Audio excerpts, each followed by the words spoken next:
DK express पे channel में आपका स्वागत है। मैं हूँ आपका चहेती डीके जी।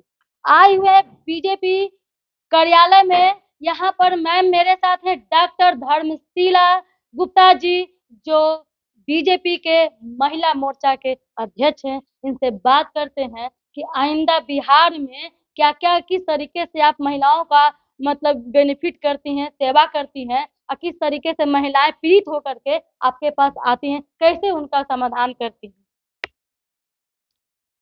सबसे पहले जय श्री राम आपको। जय श्री राम।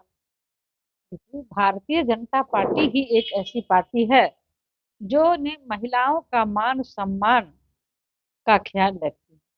आपने देखा होगा कि पूर्व में भी जब हमारे देश के प्रधानमंत्री माननीय अटल बिहारी वाजपेयी थे, तो उन्होंने ही महिला आरक्षण बिल की चर्चा की थी और सदन में पेश किया था। लेकिन विपक्षी जो है कांग्रेस, राजद, महागठबंधन और अन्य लोगों ने बिल को फाड़ने का काम किया था।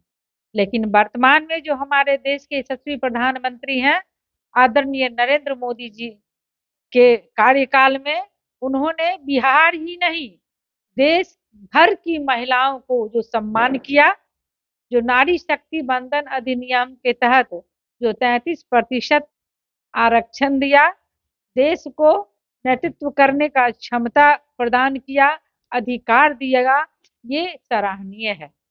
बिहार में देख रहे हैं कि मैम आइंदा पूरा मतलब कि बलात्कार हो रहा है, हर जगह-जगह लड़कियां सेफ नहीं हो रही हैं और देखते हैं कि हर थाना में लड़कियां का जो मामला जब आता है, तो बड़े-बड़े जो पैसे वाले जो लोग होते हैं, दबा दिया जाता है। यहाँ कोई दहेज प्रथा से पीड़ित है, तो कोई मतलब कि किसी और के साथ एक्स्ट्रा मैरिटल अफेयर के कारण भी कोई घर गृहस्थी में दिक्कत परेशानी हो रही है। इस पर अब क्या संज्ञान लेंगे, क्या करें? देखिए, बिहार में तो भ्रष्टाचार और चारा चरित्र घोटाले की सरकार है। ये महिला विरोधी सरकार है। नीतीश जी पूर्ण रूप से बीमार चल रहे हैं, मेमोरी लॉस चल रहे हैं। उनका नहीं तो कोई नीति है, न बिहार को नेतृत्व करने की क्षमता है। उनके कार्यकाल में महिलाओं का बलात्कार, छेड़खानी और जो हमारी शिक्षिका बहनें हैं उनके साथ अन्याय, यानी कि रक्षाबंधन के दिन भी, त्योहार के दिन भी उनको ड्यूटी करना पड़ता है। तो महिलाओं का शोषण बिहार के सरकार के द्वारा किया जा रहा है। लेकिन भारतीय जनता पार्टी समाज के उन दलित और अंतिम पंक्ति तक के महिलाओं को आवास देने का काम किया। प्रधानमंत्री आवास योजना, प्रधानमंत्री शौचालय योजना, प्रधानमंत्री बिहार में क्राइम का रेट इतना बढ़ते जा रहा है, उसमें सबसे ज़्यादा महिलाएँ पीड़ित हो जाती हैं। अब तो इस पर किस तरीके से आप देखती हैं? कैसे आप करती हैं और किस तरीके से महिलाओं को सेवा प्रदान करना चाहती हैं? और जो बिहार की जनता जितना देख रही है, आपके द्वारा मतलब कि महिलाएँ क्या सीख उनको सीख दीजिए कि किस तरीके से काम करना चाहिए और कैसे और आगे बढ़ना चाहिए? देखिए, बिहार में तो अकर्मण्य सरकार है, चारा चरित्र घोटाले और भ्रष्टाचार की सरकार है और महिला विरोधी सरकार है। उनके ये कार्यकाल में महिलाएं बिल्कुल सुरक्षित नहीं है।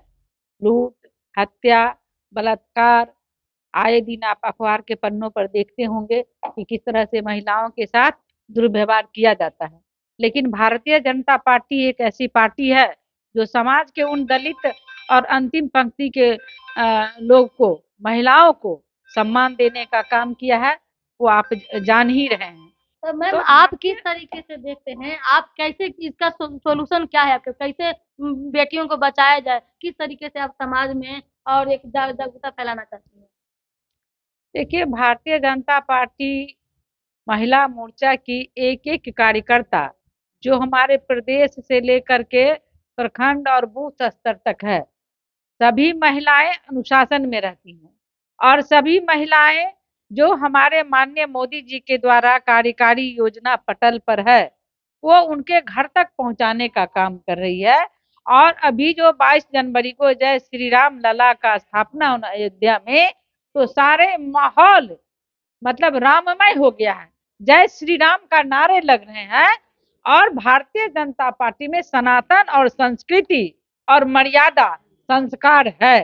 ये भारतीय जनता पार्टी की महिलाएं मर्यादित, संस्कारित और समाज के लोगों के साथ कदम से कदम मिला करके उनके सुख दुख में सहयोगी, अगर उनका कोई काम नहीं हो रहा है, जैसे कि विश्वकर्मा योजना में हम लोग महिलाओं को ला रहे हैं, आयुष्मान भारत कार्ड के द्वारा हम समाज में उनको स्वास्थ्य लाभ दे रहे हैं, राशन कार्ड दे करके उनके घर तक हम भोजन पहुंचा रहे हैं। कोरोना काल में हमने हमारे माननीय प्रधानमंत्री ने उनकी चिंता की। तो भारतीय जनता पार्टी का काम बोलता है और काम के माध्यम से हम महिलाओं को अपनी पार्टी में हमारी महिलाएं स्वतः आ रही है कि भारतीय जनता पार्टी में हर महिला का मान सम्मान है और हर महिलाओं को काम है, रोजगार है, उनका सम्मान है।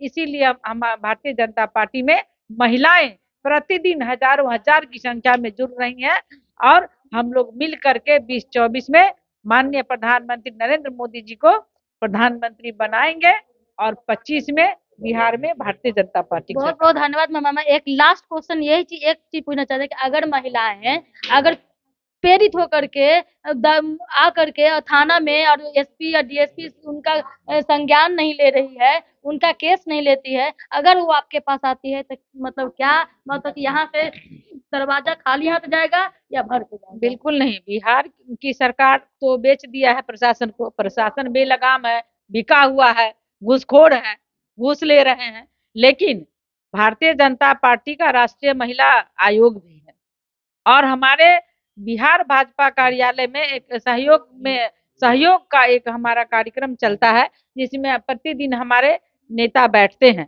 तो जो भी समस्याएं होती हैं महिलाओं को, उनका निपटारा उनसे संबंधित विधायक, सांसद, प्रदेश अध्यक्ष सबको मिल करके उनका काम करते हैं। चलिए मैम, बहुत बहुत धन्यवाद आपका कि किस तरीके से मतलब कि बिहार में जो बीजेपी के जो मोर्चा के महिला मोर्चा के जो अध्यक्ष है, तो महिलाएं सुने, इस तरीके से आपको सरकार चेंज करने की बारी आएगी और सरकार जब तक चेंज नहीं होगी, सत्ता परिवर्तन जब तक नहीं होगा, तब तक बहू बेटियां सेफ नहीं रहेंगी। यही इनका कहने का तात्पर्य है। जय हिंद।